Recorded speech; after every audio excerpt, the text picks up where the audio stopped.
तर आज आहे माझ्या मुलाचा बड्डे, त्याचीच तयारी चालू होती ही सगळी. आज असं ठरवलं होतं की आजचा सगळा वेळ आणि सगळा टाईम फक्त त्याच्यासाठीच मी जेवण बनवायला घेतलं होतं. त्याला तिखट जेवण अजिबात आवडत नाही आणि बाहेरचं खाल्ल्यावर त्याला ॲसिडिटीचा त्रास होतो. त्याच्यामुळे मी जेवढं होईल तेवढं माझ्या हातानेच बनवण्याचा आणि घरीच त्याला जेवण देण्याचा प्रयत्न करते. बाहेरून मी काहीच आणत नाही. त्याचं जरी कोणी असतं की बड्डेच्या दिवशी बाहेर जातं, फिरायला जातं, बाहेरचं खातं, पण तसं नाही. फिरायला जाणं एक वेगळी गोष्ट आहे आणि मला कामामुळं माझ्या लेकरांना टाईमच देता येत नाही.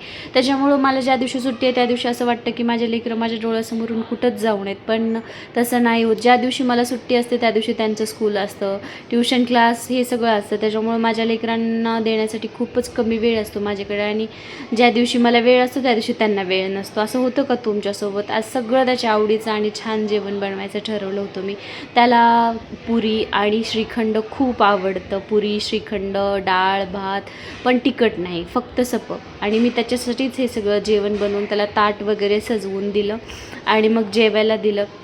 एका व्हिडिओमध्ये बड्डे दाखवणं पॉसिबल नाही, तर मी ह्याच्यासाठी वेगळा व्हिडिओ बनवणार आहे बड्डेचा उद्याला. व्हिडिओ आवडला असेल तर नक्की लाईक, शेअर आणि सबस्क्राईब करा.